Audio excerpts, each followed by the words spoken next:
Well, Seattle Storm fans, unfortunately, it's more bad news. The rivalry series was exciting, but not for Seattle. Blow a double digit lead and lose to your rivals right down the interstate. What does this mean for the Seattle Storm? We'll get into that and more. If you're meeting us for the first time, my name is Erica L. Ayala. I am alongside Roberta F. Rodriguez. We are your co-host of Think Bestagi Talk, your local eye on the Seattle Storm. It is a Seattle Storm podcast brought to you by Black Rosie Media. And Roberta, we've been talking about this team like other teams in the WNBA. They did not start with what we consider their full roster. We still don't really have a good answer or any updates on Ezi Magbegor, which is its own issue that maybe we'll get into. But the real issue here is that with Awa Pham and Dominique Malonga hitting career highs, this team, the Seattle Storm, still losing games. Yeah, last game was there was a game I think last week or the week before that I said that was the wake up call for the Seattle Storm. I would say that this last game was even it was even more concerning because now they have what is supposed to be a full roster. I mean, of course, Jordan Horston didn't play, as in Magbegor didn't play, but we do have to consider that Jordan Horston hasn't been a huge contributor for the team. So I don't count her absence as a factor for the loss. I do think that Ezzy not being with the team yet could be one of the reasons why the team is struggling with certain things. But it was a concerning outcome, not only because it was a loss, but because of the way that the loss came to be. There was a 12-point lead. The Storm was playing well. They were shooting decently. And then come late third quarter, fourth quarter, things just when it was as if as if that lead just didn't exist, and they blew it, and Portland in the final seconds was able to take the lead, and win the first game of the rivalry, which I was talking to someone at work today, actually. People at my day job know that I'm a WNBA person. So whenever someone wants to talk basketball, actually the director of the department wanted to talk to me about women's basketball, and they were, maybe they're losing because it's a new team, and then it hit me that Portland's also a new team. It's an expansion team. They picked up pieces here and there, and they might have some experience on Bridget Carlton, but like I would put Bridget Carlton and Natisha Hiedeman kind of on the same level in terms of like their contribution to the Lynx last year. So the matter of the fact here is that Portland fought harder. I think that Yeah, it comes down 100%. to it, and it comes down to that final stretch. It comes down to doing the dirty work and the work that no one wants to do, which is rebounding, which is defending. Box out! Box Box out. The out! Storm was like it was. It didn't. So a lot of the same things. Something that Natisha Hiedeman said at the post game presser. Someone asked, I don't know if it was Percy or Jeff, if the games just seem like they're like Yeah. a continuation of the other. I just said, yeah, it does look like we're playing the same game over and over again. Yeah, Groundhog's Day, So right? And we're gonna hear some of that clip and some other things from the team. But yeah, it does feel like a Groundhog's Day.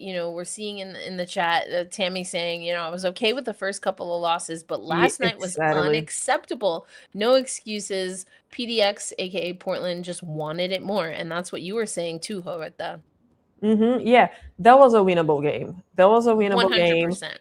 and we saw that game almost being won. Yeah. It really slipped through their fingers, and it was their own doing. No one else is responsible for these loss but the Seattle Storm. And they were missing that grit at the end. There Yep. was some sandpaper No missing. sandpaper. You knew I was going to talk about it. Yeah. It was the lack of grit, a lack of execution. I mean, look at this. I love looking at the game, they call it a lead tracker this year, but it's basically the game flow chart. So the red swooping down is Portland, and the times where they had the momentum and they were leading the game. And then you have the yellow, which is Seattle. And so you can see here on the lead tracker late in the game, because this is the half line is halftime. They had a lead. Yeah. And then it was the last portion of the fourth quarter, which this is insulting to me on multiple levels. So as a national reporter for CBS, I've been talking, and after they went BTA to New York for 2 consecutive wins for Portland and gave New York 2 consecutive losses, I know that Portland is an extremely dangerous team in the last 5 minutes of a game. It's actually a stat that we use in sports and in basketball now. It's called clutch time. Yep. And the Portland Fire, going into last night's game, 5-1 in winning games in clutch time. 1-4 for the Seattle Storm. And both teams played into those stats. Mm-hmm. And that's what's extremely frustrating. We see your comments coming in. Hey, Eagles brother, Daniel always hopping in. We also, of course, saw Tammy. But before we continue on and look at some of these stats, I want you to hear from the players and from Coach Raman, because I do think that more so than before, for me at least, I think we're starting to hear the emotion and the frustration and honestly the fatigue of having to say the same things after a loss. So we're gonna hear from Dominique Malonga, Natisha Hiedeman, and Coach Sonia Raman. I think we came out in the third quarter with the right energy. We knew we just benched first, and then in the fourth quarter, I think we just got looser a little bit. It's always the same mistake. We need to rebound better. We need to be cleaner, foul less, basically. So, yeah, just stay disciplined. I mean, we just don't want to do those mistakes anymore. So of course, we can work more in practice, but those are like things, rebounding. It's literally effort. It's not fouling. It's just staying disciplined. So, I mean, we can practice that 10 times, but if we don't want to do it, we won't do it. So it's just efforts and whatever you want to leave on the court. Hey, if you can describe just the mood inside the locker room right now, and are these games starting to feel and look like each other? And how do you change it? Yeah, I mean, I think it's both. I think that it's just about, some of our players are, just kind of learning the league still and adjusting to that. And, I think and they're playing a lot of minutes, so they're learning as they go. And then some of it is just more attention to it in practice and making sure that that I'm driving that and making sure that we're putting them in positions to be successful, to get better in those areas, to be able to own the glass and keep them off the free throw line better. Yeah, the mood sucks right now. I mean, we just lost like 5 minutes ago, so yeah, it sucks. But kind of like Dom said, it's the same thing: rebounding, fouling too much. So. I think those things are controllable. So if we just lock in and hone in on them more, I think overall we'll be a better team. But I mean, right now, yeah, the games are kind of running together because we on. For either of you, what was the message from the coach in the locker room after this game? Rebound, stop fouling. Yeah. So we're going to hear a little bit more, but I mean, you could tell the mood there. I did think it was interesting, Roberta, and I think my read on this, and I'd love to hear what your thoughts are as well. My read is that Sonia Raman was doing her best to protect her players and to take some responsibility, because, she talked about it being a young team. Well, really, that can only be 2 players that she's talking about. And my estimation is that Awa Pham is not the problem. And while I don't think Flau'jae is playing the sharpest basketball that she's ever played, and I do think she's getting acclimated, I still don't think that she's the reason this team is losing games. So while that is true, and it goes back to what you said, Bridget Carlton versus Natisha Hiedeman, and something that I say all the time, right? It's one thing to be a veteran in the WNBA, and it's another to have a veteran in years and veteran in hard minutes played, tough minutes played, where you're a leader. And Natisha Hiedeman, I don't think is doing a bad job as the point guard or the leader on this team. This is a new role, though. So are there things that you want a veteran point guard to say without the coach having to say it? I think that could be something. But this idea and this notion, because it was asked as, is this something that you can work on in practice? Is it something that you just have to get better at? And I think you hear the players saying, it was Dom, right? Saying, I guess we can work on this in practice, but at the end of the day, you can, I'm paraphrasing, but she's like, you can run as many drills as you want to rebound, but if you get to the game and you don't decide to rebound, then you're not going to rebound. And I do think Sonia Raman, took some responsibility, and I think that's a good way to do it. One, because you take the heat off of your players, but at the end of the day, although even the players know that they're just not doing what you need to do to win basketball games, the conversation, and we've already seen it happen here on our show, Roberta, is that the coach isn't doing what the coach needs to do to get the team to do what the team needs to do. And I really have trouble blaming coaches for when their team doesn't rebound. Like, to me, that's just a step too far. Yes, they're supposed to lead. Yes, heavy is the head. Yes, all of the things you can say, all of these things, and they are the leaders. But my goodness, when you have professional athletes who are admitting that they collectively, or maybe even individually, are not doing things that are required to win basketball games, what more can a coach do? Yeah, I think that we can go all the way back to a certain Noelle Quinn, who said about her team that you can't teach the the gritness to get rebounds. And some people criticize her for calling out the players like that. Of course, I have opinions about it, but that would derail us. I think that it's, for me right now, that's Sonia Raman's clutch time. I think that's the moment where we're going to learn who is Sonia Raman as a coach. What's her coaching style? Of course, we know that she's analytical. We know that it seems that when she says the players are too young, it makes me, what I understand from that is that the focus is clear. We're going to put the ball in Awa's and Dom's hands, and those are the players we're going to be focusing.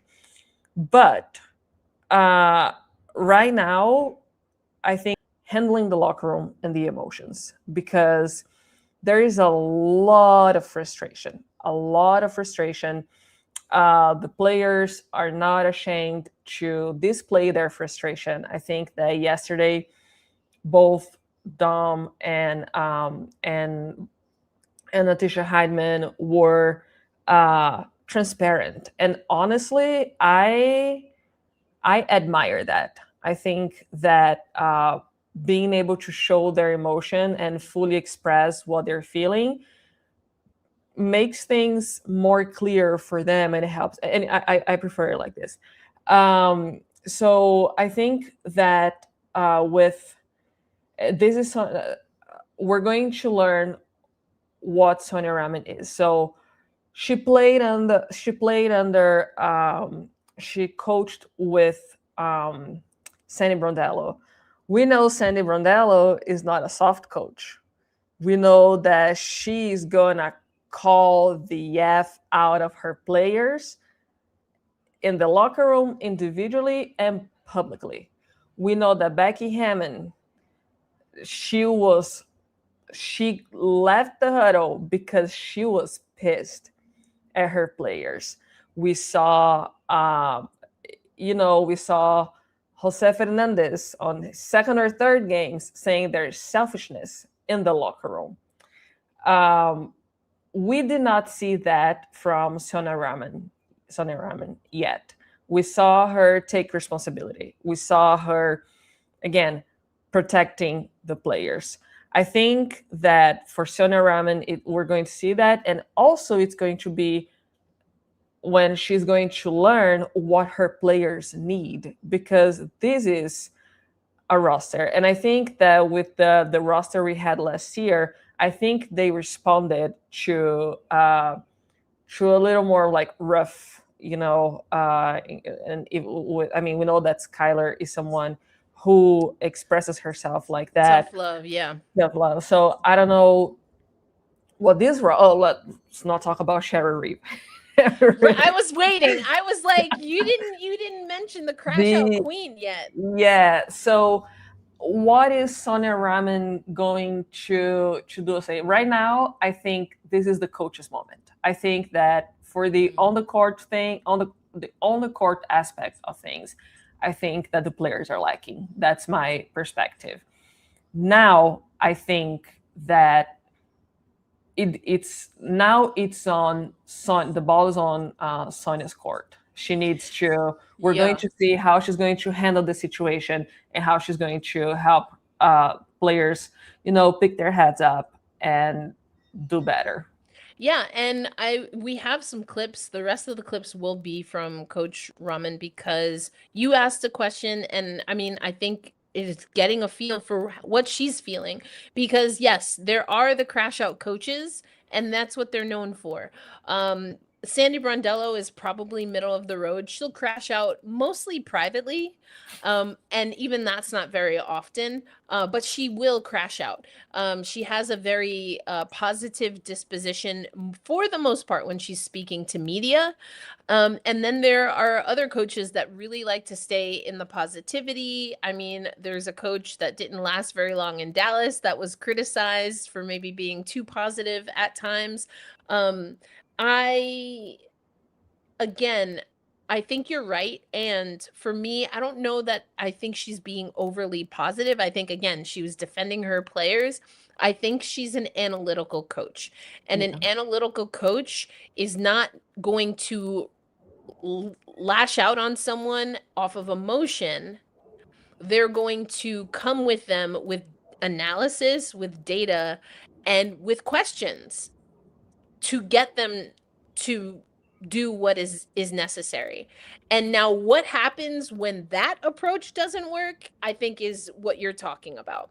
Because does Sonia have that capability? Does she want to be that kind of coach? Because some people just don't. I'm not one of those people. Y'all watch the show, I can crash out at a moment's notice. And that's how I am. But other people, they don't like operating on that frequency. I think the best way, as you were speaking, Roberta, what I was thinking of is, like, we talk about this with Ezzy all the time. We want to see more sandpaper from Ezzy, but she taps out naturally. She's only going to be able to give a certain amount of grit, and it's not continuous. It's more this massive peak. Like, again, I talk about the bronze medal game. And even then, it's not like she was being nasty. She wasn't screaming. She wasn't, pumping, her arms out. That's just not how Ezzy plays the game. And so is that, do we have a version of Ezzy as a coach? But then what does that look like if your players do sometimes need someone to get in their face? I mean, Flau'jae Johnson played for Kim Mulkey. Yeah. Now, whether Flau'jae liked that approach or not, she has met success under that approach. Yeah. So I don't know, but let's hear a little from Sonia, and then Jeff specifically has a question for you, but we're both the co-hosts here, so of course I'm gonna pop in here. I think I know where Jeff is going with this, but we'll get to that on the other side of these clips. Sonia Raman talking after last night's loss. I guess a trend in these past three, particularly at the end with you guys' inability to like close things out. I mean, I think it's just the same things that we need to continue to get better at. Come up throughout the game and including the fourth quarter. I'm looking at the numbers here. We gave up 7 points off of turnovers and 7 points off a second chance and another 6 points at the free throw line. So that's the bulk of where they got their scoring from, and that's just the area we need to get better at. We know it, and that's just a matter of just kind of being better in that area for sure. What's your approach with the players now? Are you more of the gentle nudge, or are you a little more incisive with them? I mean, we're just getting right to the problem and trying to fix it. That's what we're trying to do. That's what we'll do every day. When they need a push, they'll get a push. And when they need the nudge and the encouragement, they'll get that. They're going to get a mix of all of it. They've been getting a mix of all of it.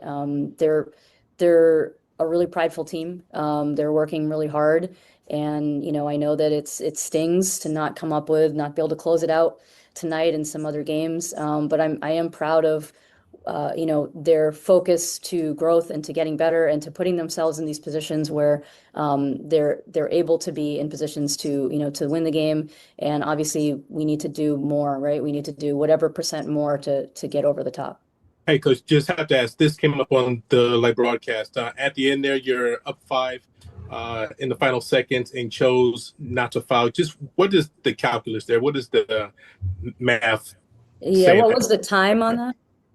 Oh, you're up. It's about 30 seconds left or so, 36 seconds or something like that left on the Yeah, clock. I think we were just trying to get a stop and then see if we can, get an early stop or something and score on the other end. I mean, down 5, we didn't want to be down 6 or 7 at that point. So just try to get a stop, try to push, get a quick basket, extend the game at that point. But yeah, that was just one of those, like, let's see if we can play it out a little bit more. Yep.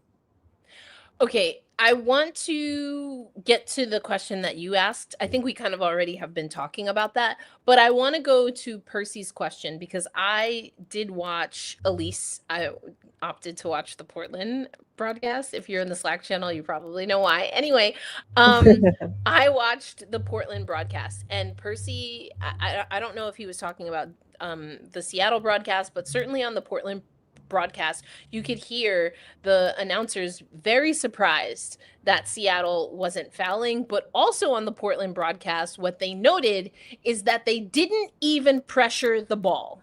Now, what you hear from Sonia Raman is that they were going for a steal and you're down 5 with 30 seconds, you don't want to be down 6 or 7. And we wanted to try and get a steal. That's what she said. So where is the disconnect so not fouling was the coach's choice, but where is the disconnect? And honestly, even if your coach is like, hey, wait till they get across the timeline. If you're a baller, why are you letting them dribble the ball to the arc? You're down 5, 36 seconds, whatever left.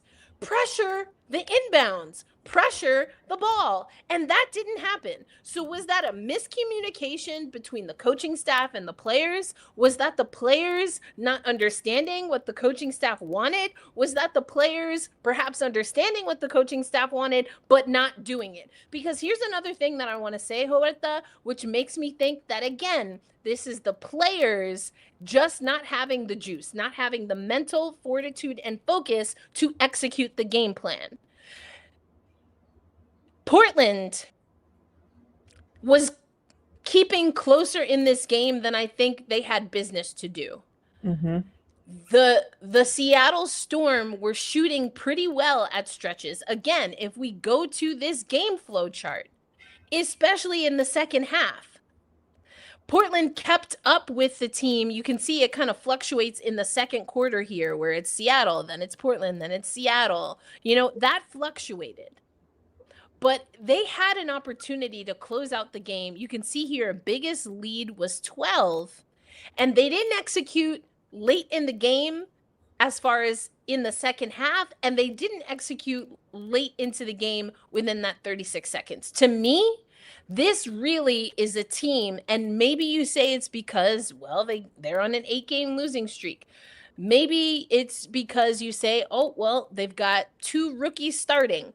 But at the end of the day, for me, that's inexcusable, Roberta, to lose focus in a game that was within your control to win. Yeah, it's again, I think it goes back to the grit and the sandpaper, because you want your 5 points down and you want a steal. You can't just wait for your opponent to attack, because they're not going to. They're not going to. They have no incentive to. Yeah, they're running the clock. They know that everything is on their side, because if they get fouled, they're going to extend the league. There's a short time. So why weren't players doing that? Again, of course, when a team has a game this bad, people already call out the coach. They call for the coach's head, blah, blah, blah. I don't think it was the coach. I think that it was execution. And we have seen issues with execution from the get-go. This team is not finding their footing. They are not finding their footing. Again, there are games that, there are losses that don't, of course they sting, but when you lose to the Aces, when you lose to the Valkyries, that's okay, those are teams that they are playoff teams. We're talking about an expansion team. We're talking about a team that also has pieces that were just put together almost randomly via expansion draft. And we're talking about a 12-point lead. Another thing, I had it open right here. Where did it go? Blah, blah. Sorry, I got it here. The Storm shot 47.8%. That was good shooting. Portland shot 38.6. How do you lose a game having shot so much better than the other team? This is unexcusable. You were playing so much better, and where's the defense on Bridget Carlton, who was freely shooting and making shots? It's frustrating. And the thing is that we're covering the Seattle Storm that are on a 9-game losing streak, which means that we're not going to have many positive things to say. We have repeated ourselves because their issues persist game per game. And then you have a tipping point, which is that loss last night, where did it all go? Right. And Tammy, I had this comment up here for a while, because Tammy, you hit this on the nail. This is what I probably could have summarized in saying. Tammy saying they accepted the loss before the game was over. There were times where I was looking at how well Seattle was getting the ball, or Awafam and Dominique Malonga were finding the ball, making difficult shots, making moves. And then I'm like, okay, y'all better play, y'all better do it. Both hit career highs. And then I look at the score and I'm like, what? The amount of times that the Seattle Storm went to help Dominique Malonga on single coverage in the paint, then leaving in this particular game Bridget Carlton as open as the back door to shoot from the perimeter was endlessly frustrating. Yeah. Endlessly frustrating. And you know what? I'm going to call this player out defensively. Jade Melbourne did that. Jade Melbourne, did that a lot. I don't know why Jade felt she needed to help on a double team when Dominique Malonga seemed to have it handled. And also, you're getting burnt from the arc. That's how Portland was able to stay in striking distance, because the 3-point line was wide open. At some point, whether your coach is saying that or not, as a basketball player, as a 5-player unit, you have to have a conversation and identify that. And I'm taking the coach out of the equation because, again, this is, at least in part, and we've talked about this last year, we talked about it the year before, the players have to take ownership of specifically this loss. Specifically this loss. And yes, I'm calling out Jade Melbourne, but if you watch that, there were multiple times where Jade or whomever would leave to help Dominique Malonga defend in the paint, and that's how they would get shots. Also, Bridget Carlton was doing something which actually I really liked from Portland, so I want to give them their flowers, because they were also doing something where Bridget Carlton would set a high screen, and then everyone's overloading to the side that the guard goes after the screen. They overload, and then they draw the entire Seattle defense on the overload side, and then it's just an overhead pass right back to Carlton. Boom, knock it down from the perimeter.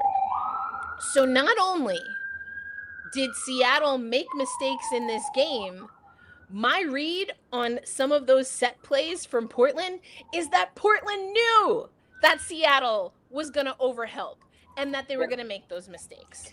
Yeah, 100%. What Portland did was just they had a read on the Storm defense that was just very easy for them to get around. Again, a lot of disconnect, and I think that the conversation about them not knowing each other is kind of like past. It shouldn't be happening anymore, because we're past the 25% point of the league. They are practicing together, so there's no excuse for that. And also, like, you're a basketball player, you have to defend. Why are you not doing that? Right, which is also funny because Cheryl Reeve has been calling out. She said something to the note of, some teams don't want to play defense. And you know what? Maybe some teams, she's talking about Seattle, because I'm playing in these games. Because if I was playing, I could tell you what, I might not score a lot, but now a lot of people gonna score on me because I don't play that. Anyway, Seattle has Minnesota coming up. So maybe that's what she was thinking about when she said some teams don't like to play defense. Yeah. Because I'm thinking Seattle's got to be on that list. They do not look like they are a team committed to playing defense, because if they were, they would have won that game. And Indiana also. Well, I mean, I just saw how this game ended, 108-101. Atlanta, though, they were about to pull a Seattle, because they had that game. They were up by 10 plus points, and then all of a sudden, here comes the fever. But I just, that's the frustrating part. Jeff, I don't know if I'm assuming you're talking about Melbourne here and not Dominique Malonga. Listen, Jade Melbourne being a liability defensively, it was clear as day to me in that Portland game. But my point is not necessarily on how she plays when she's facing up. My point specifically was how she is not necessarily getting burnt on her coverage, but why are you over helping with Dominique Malonga? Like, what are you gonna do? I mean, the only thing that I can assume is that she's trying to, mouse in the house, get your hand in the cookie jar, but it wasn't working. It wasn't working to the tune where Portland made the adjustment. They either knew the scout, which I really think it was, and they made the adjustment to how Jade was or wasn't playing defense. The weak side was wide open for Portland all night. It was painfully obvious that they knew that that's what they could do. Yeah, Jeff said he's talking about Flaugy, and I was thinking Oh, earlier that this has been Flaugy has been having issues with fouls, and last game she fouled out. I am under the impression that they want Flaugy to have a significant contribution with this team. They want her to be very strong and present. Uh, and she can't do that if she is fouling like that, because she's going to be uh, taken out of, she's important for the game, and not having her is not going to be good for the Storm. So yeah. we're seeing issues on both ends of the court. Well, and That's it's the thing. wild because Jeff is talking about Flaugy. I'm talking about Jade. Eagle's brother is talking about Katie Katie Lou. Lou. And I want to go back to the comment by the Orthodox Moore, which is they're either tanking on accident or on purpose, but either way, they're tanking. I gotta say that I don't see players in the current roster, except for the three younger ones, benefiting from tanking. Like I see Dom, Awa, and Flaugy staying on the long run, and perhaps the tanking would benefit them, as in we're going to get a championship in the future. Right. But when you look at the other players, Natisha Hiedeman, Stephanie Dawson, Jade Melbourne, Katie Lou, none of these players could benefit from a tank. Yeah, because that's true. if the Storm gets either Juju or Ana Hidalgo in the future, or Sarah Strong, those players are gone. Right. That's the thing. And the market's going to get tougher for them coming from a team that's at the bottom of the stand, that's in the bottom of the standings. So, and again, we have talked about that over and over again. This seems more like a front office thing. This thing that you put together, this is not to the detriment of players or their talent, but this is not a team that's going to win a lot. And I think that when you see Natisha Hiedeman playing, and Tammy said the youngest ones are the ones that are not playing like a tank season. That is true. Those players don't want to tank. I would say that you can tell they're frustrated. You can tell, and I'm gonna say, even though Sonia Raman is always like cool, collected, you could tell she was frustrated. You could tell she was frustrated. The way she spoke, the way she's someone, because she's very stoic, right? Yeah, you're right. Because the tell for me is, wait, I wrote it down. What did she say? What was the term that she used where she almost interrupted first of all, I interrupt people all the time. I literally just did it, so I apologize for that. But I'm Brazilian. I do the same. When our family gets together in Brazil, it's like everyone is talking on top. Here in the US, people think we are. Thank you for giving me grace, and I will be better. So I just wanted to say that publicly. Just be yourself. I thought, thank you. I thought I wrote it down because she said, what did she say? I did see, yes. Look, and she's right on the frame. She's like, let me groom right here. Of course, now I can't find it. I wrote it in my handy dandy notebook, and now I can't find it. But she said something like, we're going to fix what's wrong. Like, we're going to fix the problem, I think is what she said. And the fact that she said that, and it was just like, boom.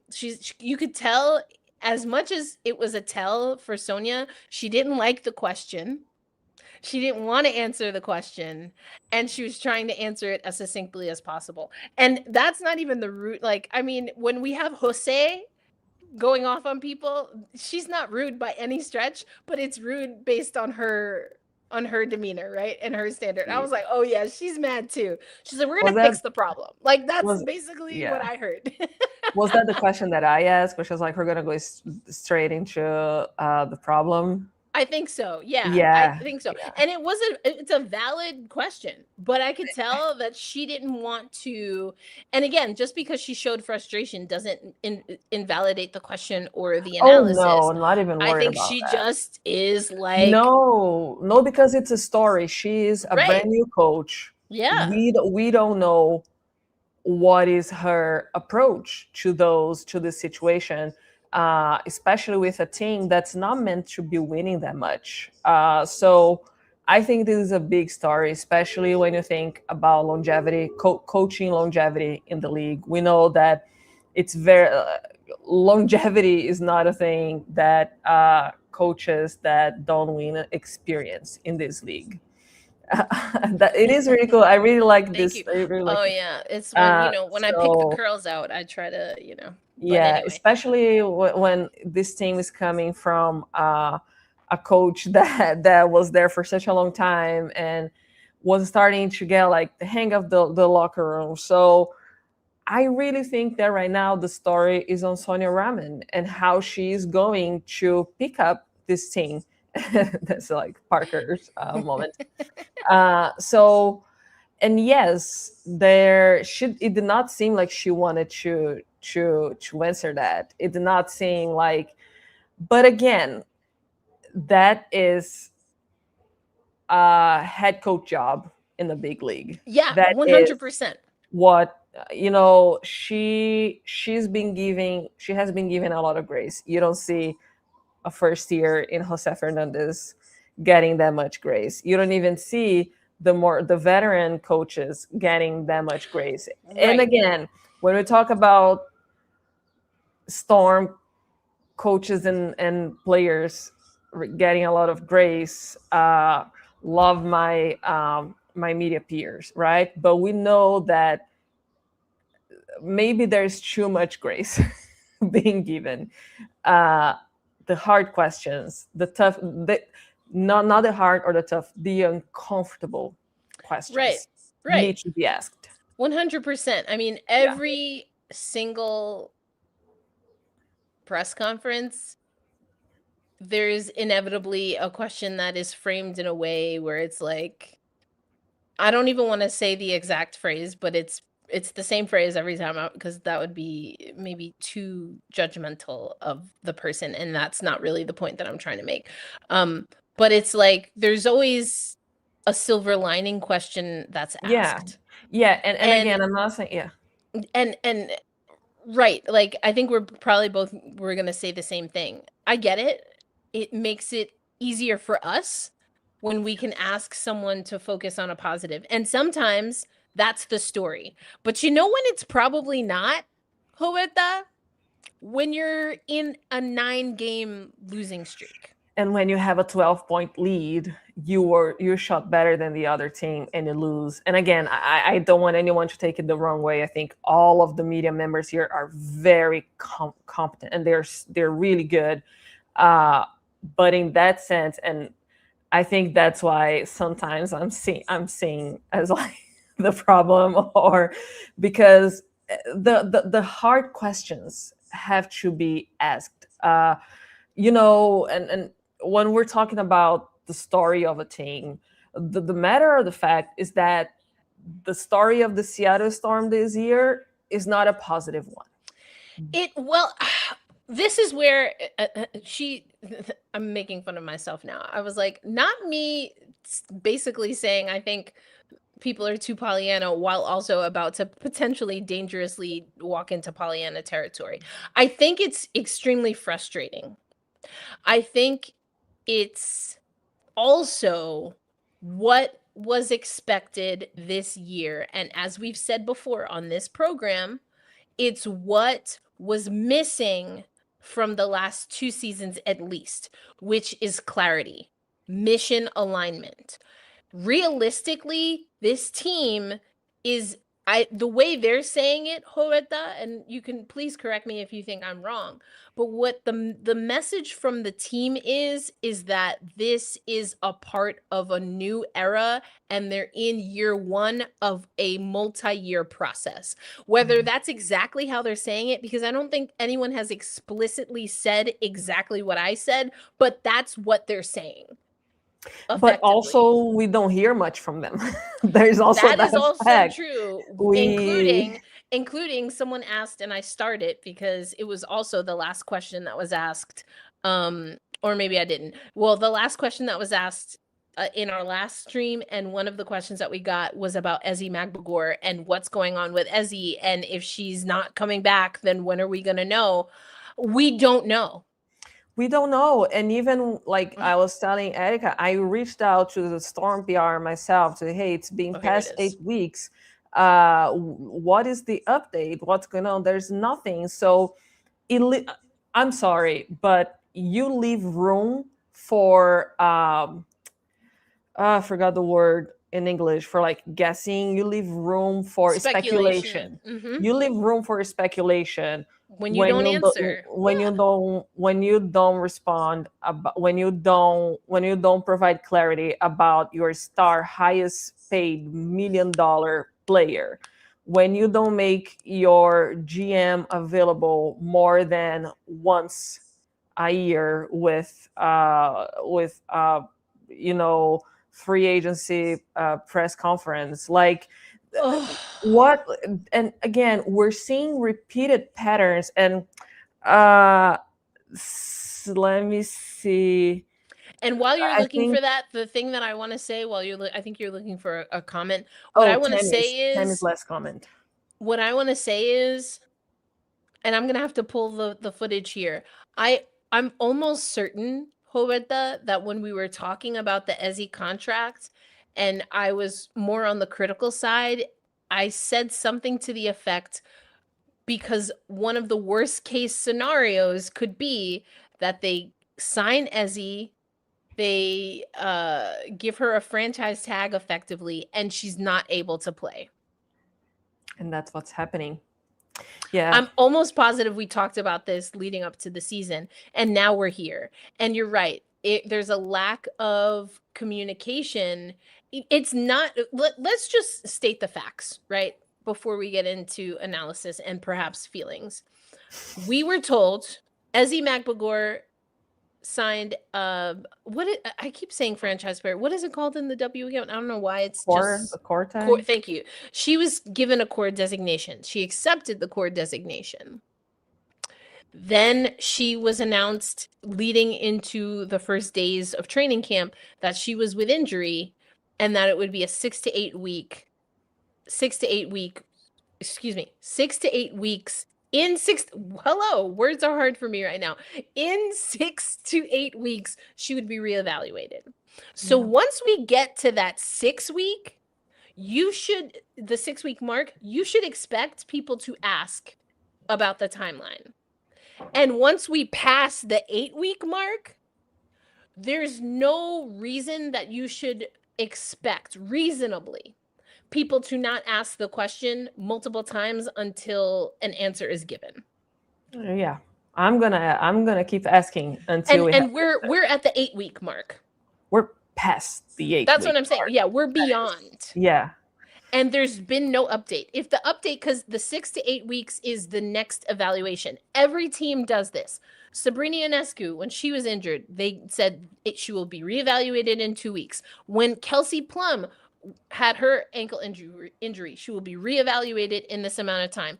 Bree Jones is another player who I don't know this for certain, but at least with Atlanta, Bree Jones was given an update. Now, it's an extremely vague update, but an update nonetheless. And at least they're buying themselves time because they gave an update on someone they said they would give an update on within a certain window of time.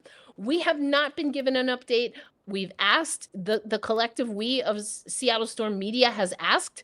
I've heard people asking. I know that you have asked. I can only imagine other people are asking, even outside of the pre and post game scrums. And so, like, again, the transparency and not wanting people to speculate or not wanting this to become a story, it's kind of, you're kind of doing a disservice. But now we're kind of getting off track here, because it goes back to the clarity.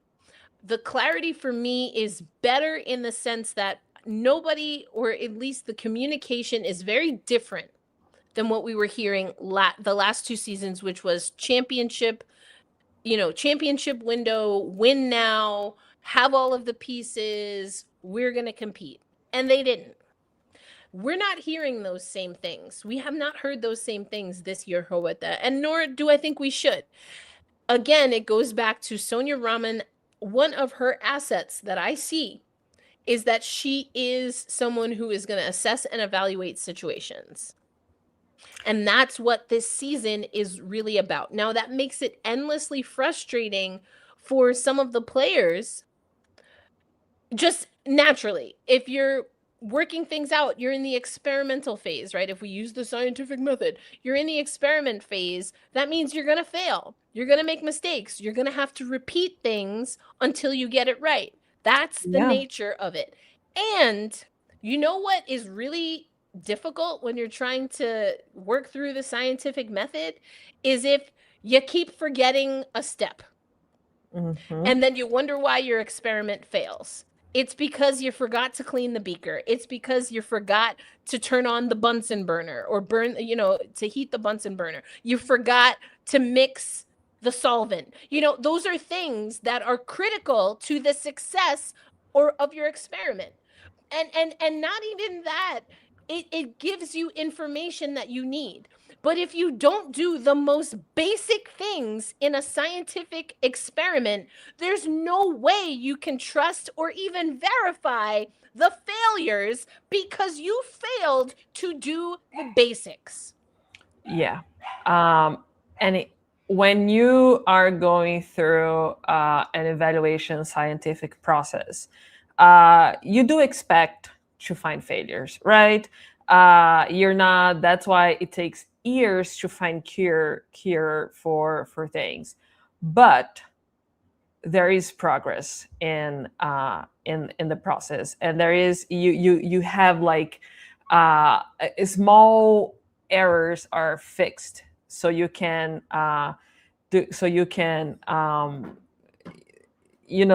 work towards a result. And we're not seeing that with the Seattle Storm. And there was another conversation that I had with another media member that the frustrating part is that you don't see continuation of work. And I think that this last game was the clearest example of that, because and the comment that Tammy made that I wanted to highlight and talk about is that, yes, the expectations are low, but the expectations are not for the team to play bad. I think that it's not for the team to play bad. It's not for the team to not have grit. Even in a rebuild team, you can have good outcomes, and honestly, outside of seeing Dom and Awa playing together, and I'm gonna say even Natisha Hiedeman, the way that she's showing up, those are the main positives, probably the only positives of the team. And I'll say you might have improved on the shooting percentage last game, but at the cost of defense, and that resulted in a loss. So and that was painfully obvious. It was painfully obvious that they were like, well, we're shooting better. I shouldn't say painfully obvious, although it feels painfully obvious. It just felt like, what I'm trying to say, and we've talked about this before, right? I think it was Tammy that said they were content to lose the game before it was over. It's like, when someone says, I remember I had a moment like this in college. our coach was reaming us out. And I remember thinking, I was like, well, listen, you asked me to do a certain thing and I did that in this game. And it's almost as if she read my mind, because she said something where she was like, she directly talked about the one thing that I did, which was, in fairness, the one thing that she asked me to do, especially as a bench player. And she basically took the time to say, that's not good enough, because that's an individual thing and we are a team, and the team lost, even though this was a thing that, yes, we said we wanted to do, and yes, we did it, but it wasn't good enough because we shat the bed with everything else. And that, like, I remember I was ready to be like, but yo, coach, like, come on, you told me to do this, I did this, why are you getting on me? Because it's a team game, number one, and number two, congratulations, you shot the ball at a 40% clip. You're a pro. You're supposed to do that. You know what else you're supposed to do? Box out. And I want to go to this from Jeff. He's saying, you know, one of their coaches is a 6'6" ex-player. You're talking about one of their assistant coaches. You know who else is one of their assistant coaches? Natalie Achonwa. Do you think, truthfully, do you think that any coach of any size that's an assistant that sees their team not boxing out is going to swallow the whistle so they don't make the head coach look bad? You want to know what's going to make the head coach look bad? And it goes back to Kurt Miller had a quote, and then he was out of a job the very next year. He literally said, Kurt Miller, in a huddle for the Connecticut Sun, I'm going to lose my job because y'all can't rebound the ball. I remember. Oh, I love Kurt Miller. Now, he didn't exactly lose his job. It was like a mutual parting of ways, but he was gone. Because, and this is important, this is the important part, and it sucks, but it's true. The players should be able to rebound, and it shouldn't take a 6'6" man, I don't know how tall she is, probably a 6'4" woman, or anyone in between to tell a basketball player that you need to box out to win games. Like, what are we doing? Let me hold your hands while I say this. You're going to get in the game, you're going to box out, and then you're going to sit on the bench, and we're going to give you juice boxes and orange slices. What? Mm-hmm. Yep.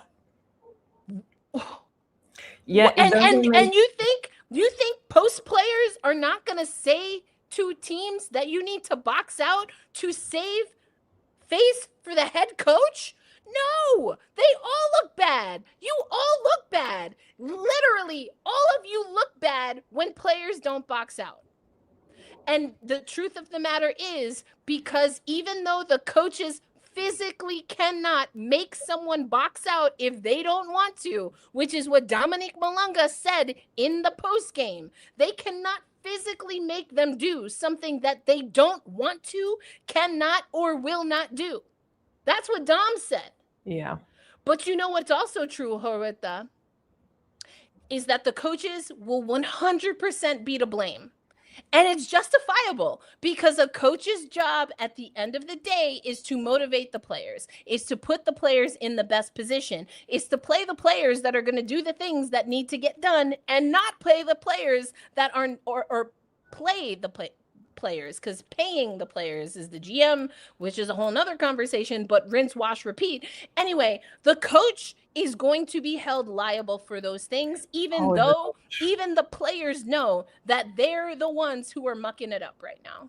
And that's what happens when you're a head coach, unfortunately. Yeah, I mean, you already see conversations of people asking for Sonia Raman's head, you know, and I don't think that that's the case. I think that way too soon for a coach to be fired. And to be honest, again, for me, the issue is with execution. It doesn't seem to me that the issue is coaching. It seems that it's execution. It seems that it's some lack of grit, to be very honest. 100%. That is missing, and it seems like they're comfortable. No, they're not all of them. I don't want to say the players are comfortable with But the like state. collectively they are. Because Yeah, here's the yeah. other thing. Yeah. The other thing. It's one thing to say this when you're being asked post game, but are you saying it in a huddle? Are you saying it at practice? And another thing is, I hear people, or I'm reading people saying that, again, Coach Raman, she's not, emoting enough. Listen, some people are not wired that way. Yeah. Like if you ask me to not raise my voice, I will have a physical reaction to trying not to do that because it's going against my nature. I sometimes get physically ill when I try to do things that my spirit naturally wants to do. So I can only imagine it goes the other way as well. If you're not someone who raises your voice, if you're not someone who likes conflict, and I'm not saying that that is Sonia Raman. I'm saying that I think that's how she's being portrayed. And I'm not even sure that that's true. I think she keeps it tight. She's not going to curse out a player Yeah. outside of the locker room because she doesn't want to be messy. That's not how she wants to coach. That's not a part of her ethos. Other coaches are more okay with the public displays because it's about getting their point across, and they believe that to do so with a little bit of extra drama, and dare I even say a scotch of putting people on the spot and maybe even embarrassing them, is the way to do things. Those are philosophies. I come from a very specific philosophy, and I'm not everyone. And so this is but there's two sides of this. If that's not Coach Raman, and I don't think she leans that way, but you have players that need that, it's still her fault. I'm gonna say that. And I'm saying it matter-of-factly, not because I think it's an indictment on her style, but she's going to have to figure out, and this coaching staff is going to have to figure out, that if they have a player that needs someone like Brenda Freeze to get in their face, then they got to figure out how to do it. That's just the name of the game. That's the name of the game. Yeah, and when you think of Natisha Hiedeman, she played the past 3 seasons with Cheryl Reeve. And before that... Hold on. Jeff, first of all, see, now you go... See, this is my coaching style. I'm going to let you know this in a Sonia Raman way. When you comment things like this, I feel that you are making a sweeping and inaccurate judgment on what I do and don't know, and not taking into account what I did and did not say by choice. Okay? So just when you make these statements, just be thoughtful in how you frame them, because sometimes I get the impression that you frame your statements in a way that assumes more than you should about me and about the choices I intentionally make. You see how I did that? You see how I changed my natural approach? Yeah, it's going to plug my computer just a second. So just, there are different ways to skin a cat, per se. There are different ways to approach things. Sometimes you got to get in people's face, and I lean on that. I'm the get in your face coach. And I'm learning in professional spaces that not everyone wants or needs a get in your face coach. But also, it's important to have a team that you have a get in your face coach, and you have a coach that can say, let's break down this comment. What did you mean by this comment? Because I took it this way. And if that's not what the intent was, then let's talk about it. But if that wasn't the intent, then what was the intent here? And why are we bringing that up when it seems to be that this is taking something from your perspective and placing it in my POV? And I'm not sure that's appropriate. Those are different approaches, because the way I would naturally handle that, I would have said probably 3, 4, 5 words and it would have been done. But is that the best thing? Because now I'm making someone mad. I don't know, but everyone's a little bit different. And what I will say again, and this is the truth of the matter, the hard truth is that the coaching staff has to do better. But you know what? Coach Sonia Raman, she already said that. She knows that. And she's willing to do that. Now, it might not look the way you want it to look, just like I didn't say what you wanted me to say just now. But that doesn't mean for her nor for me that it's not conscious. It's not a conscious thought. It's not a conscious idea, or it's not a part of the play. It will happen the way it happens when the coaching staff decides how they're going to proceed. Now, whether that's right or wrong, the coaching staff has to live with that. I don't think we're anywhere close to this coaching staff tapping out on the ability or the willingness, for that matter, to have difficult conversations in different ways. And I think, again, your question, Roberta, got straight to that. And you saw a little bit of frustration from Coach Sonia. And I kind of like that she was a little bit frustrated by that. Yeah, like I said, I like when players and coaches show emotion. This is sports. This is professional. This is professional sports, professional players. And like as Tammy is saying, that they shouldn't need to be yelled at in games, to box out. And this, when you look at the box score last night, the rebounding was like even 32 total for each. But look at the offensive rebounds. Portland had 14 offensive rebounds. The Storm had 8 offensive rebounds. For this team specifically, that should not be happening. This team that's the whole thing about this team, the paint, the bigs. So why are you not boxing out? It's very frustrating because you don't see a pattern of growth. And I think that last night was the boiling point. Is that how you say it? Yeah. Was the boiling point. So or tipping point. It's the same thing. Yeah. Mm-hmm. I'm very curious as to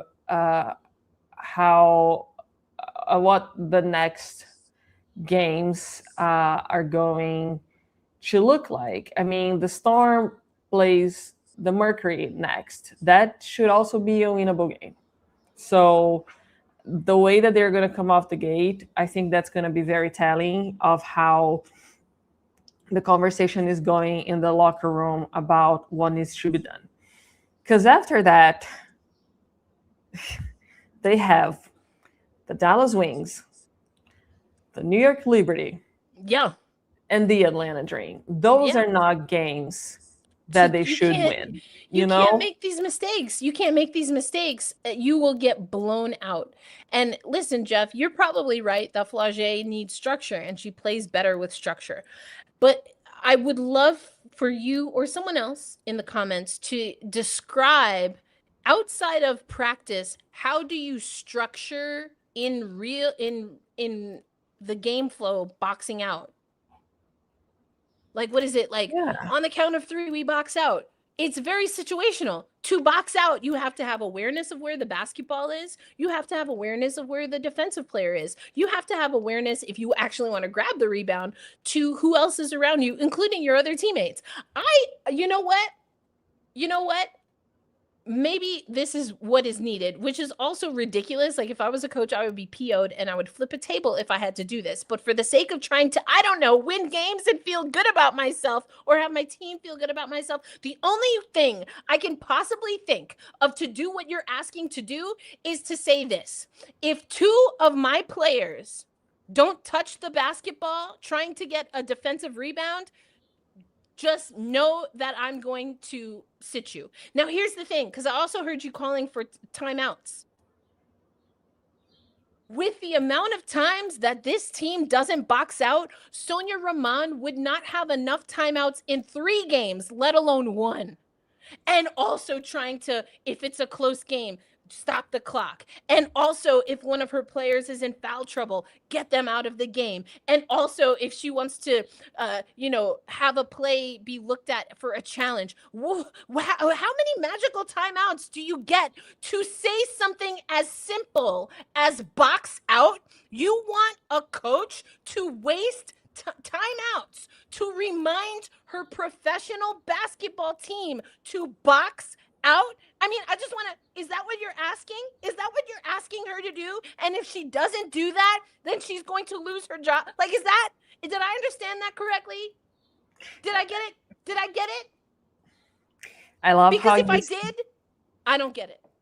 Because you started Sonia Raman and then you finish Erica Ayala. Because I'm me. This is who I am. What do you mean? What do you mean? What do you mean? Like, I feel like Jennifer Lawrence. What do you mean? What do you mean? What do you mean? What do you mean? That more structure means that the coach is telling them every second? You know what it would be like for me? It would be like, all right, everyone, don't forget to dribble the basketball. Yeah, I feel like the Storm has too much of that. I feel like they want soft coaches. Noelle Quinn she started much softer. I feel that towards the end, she was letting some edge out and then she was fired. And now you get a coach who I don't think she's soft, but she's not explosive.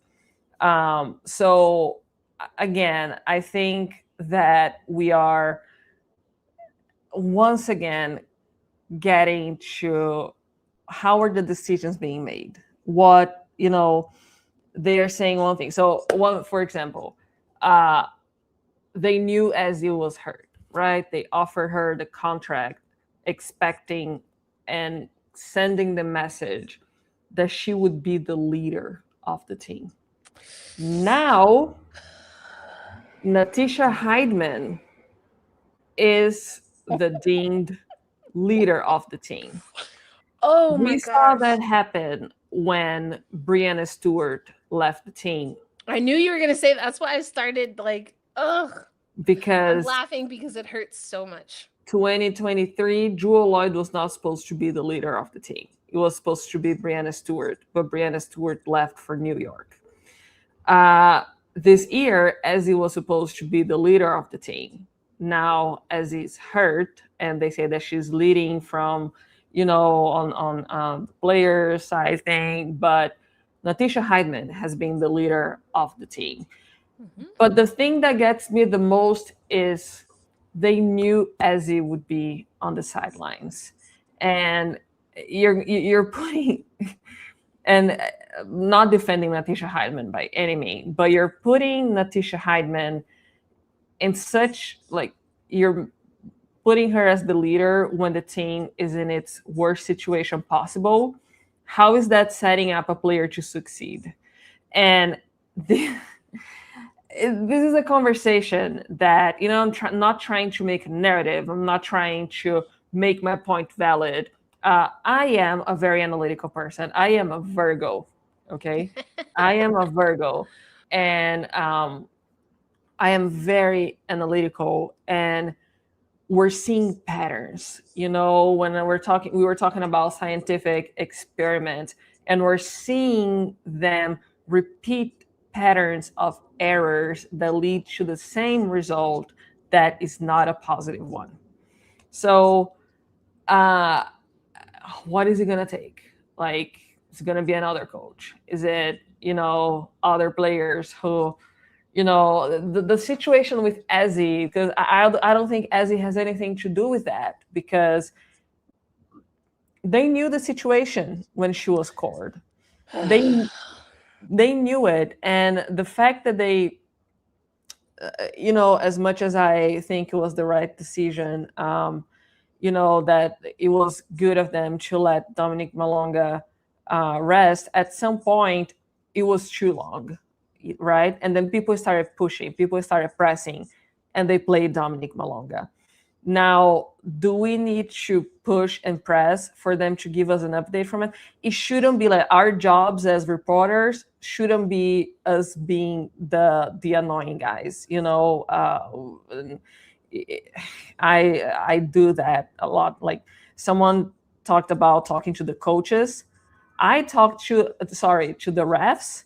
I talked to the refs Yes, our in pool reporter. Seattle, and of all this time, that was the first time a pool report was asked in Seattle, you know, and I'm not even with the big outlets, and like I see there's a lot of conversation and lowered voice speculation. We need to go the same way that Sonia Raman said, we're going to go straight to the problem, we're going to tackle the problem. We need to go to the problem, even if it's uncomfortable, even if it's going to make you unlikable.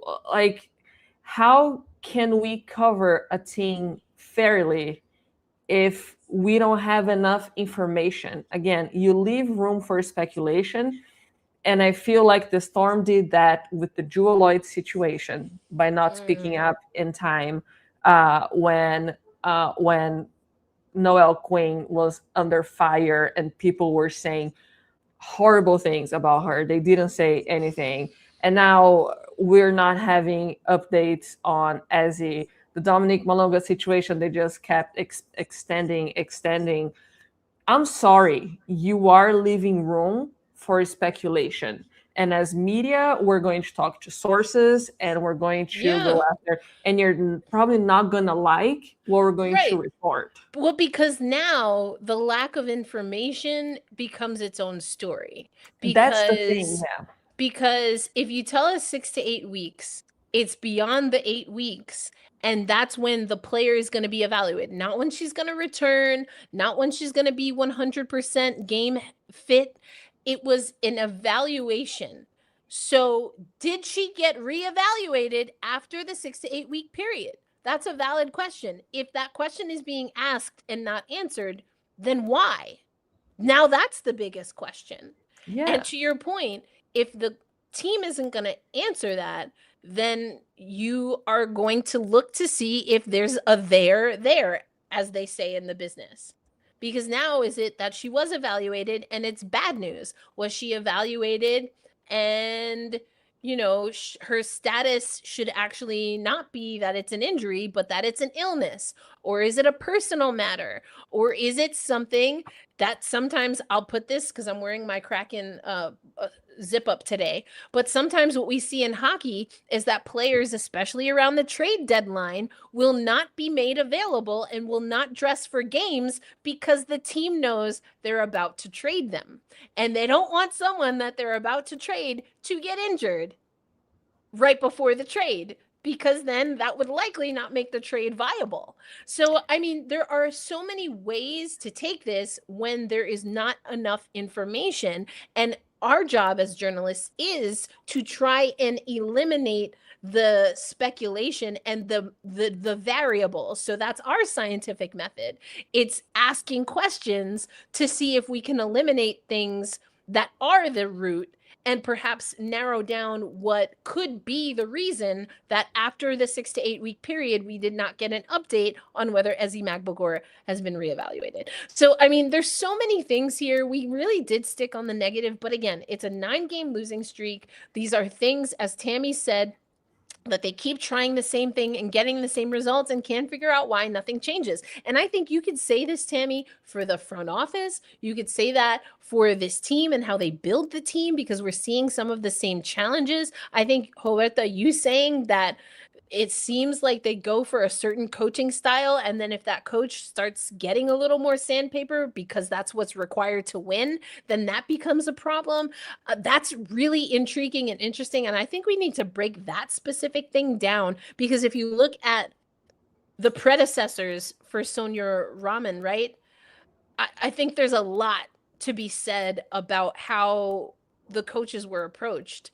or what their approach was is what I'm trying to say. But I do think, it's interesting that, Jeff, we didn't really get to the question that you had specifically for Roberta. It was something about passive aggressiveness. Now, again, I don't think we're going to have time before we have to hop off today to get to this specific question. And I'm not exactly sure I understand the question, but I think I think you answered your own question. If a player is moving their feet in a way that's allowing the offense to get by them, it's fair to ask that player about why they're moving their feet. Yeah. I don't think that that's passive aggressive. I suppose it can be, depending on how it's asked, but it's also a matter of fact question.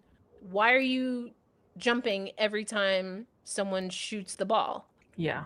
Why are you not keeping your feet down? I mean, those are valid questions to ask, but it's how you ask it.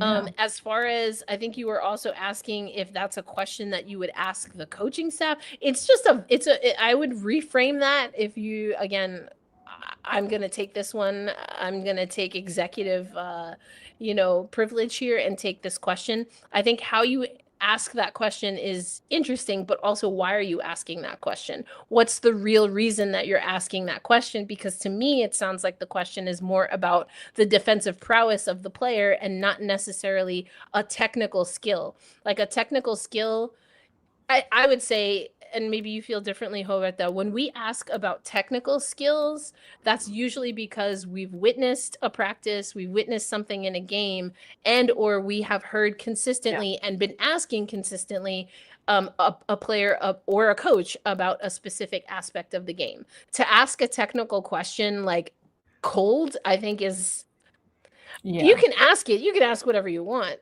But as far as what result you're trying to get, I don't know that that's the right way to approach it, or even the most concise and clear way to approach it. So I just wanted to bring that up because I think really, again, I wanted to answer your question because you asked it, but what I saw from your comment is that there are fundamental things that maybe, and habits that are detrimental to the fundamentals needed for this team to be successful.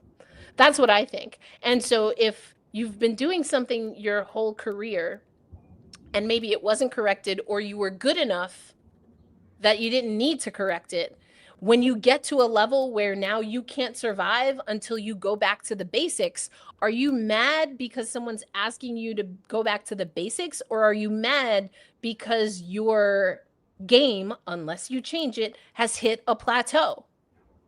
Maybe both, but that doesn't make the person asking you to do something different. It doesn't necessarily make them wrong. When you level up, as in when you go from the NCAA to the WNBA, when you go from playing a role player to playing a starting role, you have to level up your game. And maybe, honestly, we could have spent an hour and 20 minutes less talking about this by saying this exact thing. I think I figured it out. It took me an hour and 20 minutes and then however many shows we've had already this season to figure this out. I think the issue is that you have young players playing alongside veterans in years that are not veterans in hard minutes, and what leveling up looks like is not a consistent answer for this team. And I don't think that anyone knows exactly how to do that, which I will say again, has to come from the coaching staff. That does have to come from the coaching staff.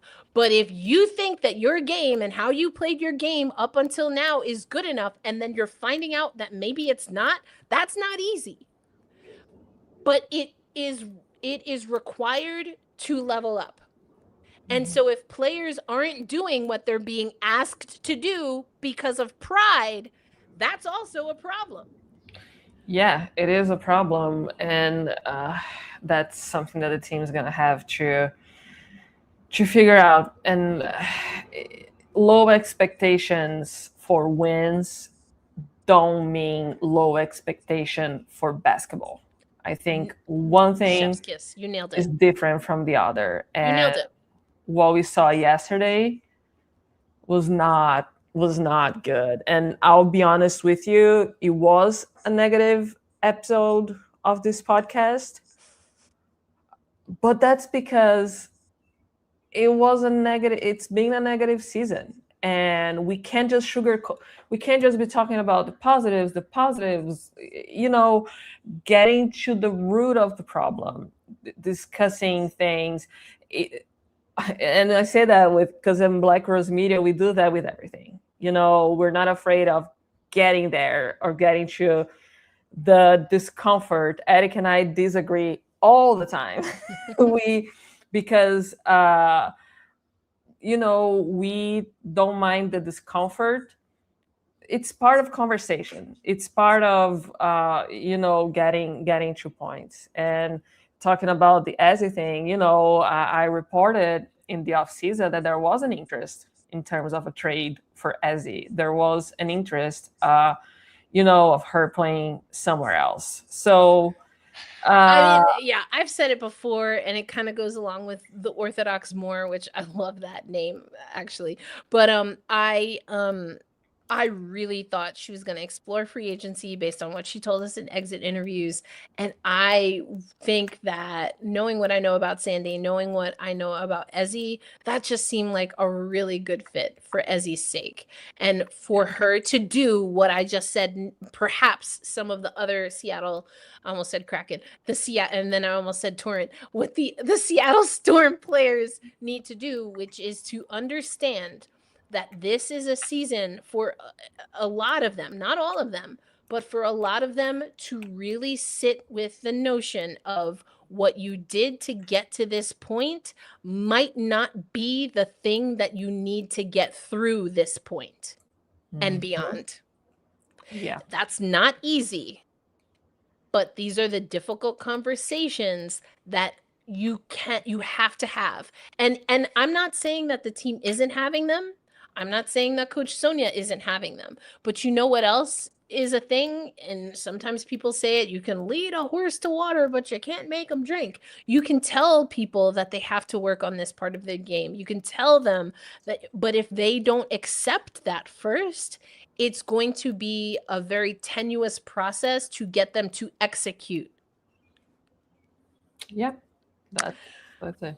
So a lot of questions, not many answers. I just think that it's growing pains. We expected some of this, but not, to quote The Matrix, not like this. Not like this. That's one of my favorite scenes in The Matrix. Again. I love that. And then they pull the plug on her. That was so brutal. That's one of my favorite scenes. But anyway, not like this. We didn't expect the losses to be like this. Losing 9 games is tough. Losing the game that you lost against Portland, tough. Not because it was a close game, not because it got spicy in clutch time like Portland is known to do, which I'm sure was on the scouting report, right? But because it shouldn't likely have been that close that late in the game. And even with them not completely locked in, because Seattle, they were kind of going through the motions. They were getting shots. With the Dominique and Awa played phenomenally. Everyone else was mid at best in their ability to move the needle. They were going through the motions, it kind of felt like. And again, you're on an 8-game losing streak already. It's not outside of the possibility that mentally you're exhausted. And if that was one game at the end of a road trip or something like that, maybe you give a little bit of grace. But it has happened time and time again. This was just the watershed moment where all of the things that we have been talking about were all on display. And it was a close game. Like, imagine if you just executed better. Imagine if you were going for 50-50 balls. Imagine if you boxed out without your coach having to call a timeout to remind you to box out. That's such a waste of a timeout. And to ask a coach to use timeouts to tell your team to box out is asinine. Like, why are we doing this in pro basketball? That's something that you do in like AAU. And I do want to pull this stat here. The Storm has currently the longest losing streak of any team in this season. And it's an active losing streak. Second is the Phoenix Mercury with 6, and tied with Connecticut, who also has an active losing streak of 6 games. So, yeah, this is not ideal because this is not a 9-game losing streak, and historically, also here with across the timeline, if I'm making the correct research, I think they're missing something, but it says that the longest losing streak for the Seattle Storm is 10 games in 2023. So if that is correct, the Seattle Storm is close to tying their longest losing streak in history. History on the line. Except this is the kind of history you don't want to make. Yeah. So I mean, there's just a lot. There's a lot. Again, Dom and Awa were the bright spots. And I mean, Awa hits that shot and, it's actually the thumbnail for today's episode. She gives a celebration thinking that she did enough to get her team over the hump. It almost reminded me of what's the Sydney Taylor, right? For Chicago had, oh my gosh, what a game she had against New York. She had such a good game, has a chance to win the game on the last shot and misses. And even though she was the sole reason that her team, maybe sole is a little bit extra, but not by a lot. But she was one of the main reasons that her team was even in that game. The miss hurt so much more than the makes felt good because she wanted the win. And I think we're going to get to a point, and this might have been the tipping point or the boiling point, as you said earlier, Roberta, where it breaks emotionally some of the players who feel like they're doing everything that they can do to win games, and it's just not good enough. No. And that's a hard pill to swallow from an individual perspective. And what you don't want to happen, though, is that the frustration turn into pointing fingers or communicating in negative ways with your teammates in a way that they feel taken off guard. Listen, every team will tell you that sometimes they need to have a closed door, players only meeting and hash it out. But that's when you've all committed to sitting there and having that conversation. What we don't want to see happen for the Seattle Storm is that those conversations start seeping into little conversations on the bench or conversations in practice, or, they become this passive aggressiveness. We don't want to see that. I don't have any indication that that's what Seattle is doing, but that's where, again, the coaching leadership and how the coaches approach this, including sometimes what you need to do as a coaching staff is give your players a common enemy so that they have no choice or that they feel compelled to unite in how much they cannot stand their coach. Mm-hmm.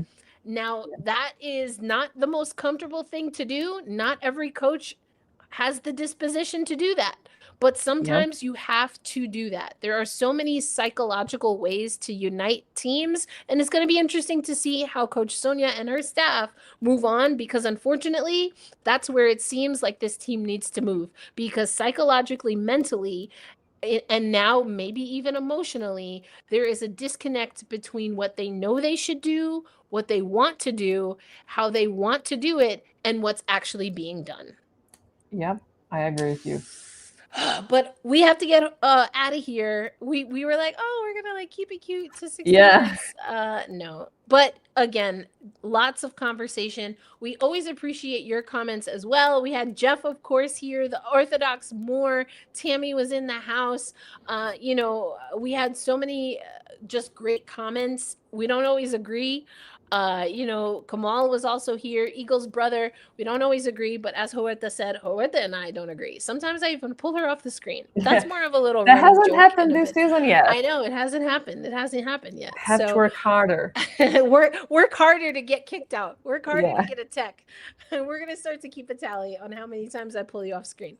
But there's a lot I think also what we maybe haven't stated as explicitly on this episode is that the frustration also lies in that there's potential. There's a lot of potential. What we also heard, and again, I was listening to the Portland broadcast, people across the league see the front court of the Seattle Storm as a lethal young front court now that will get even more dominant in the future.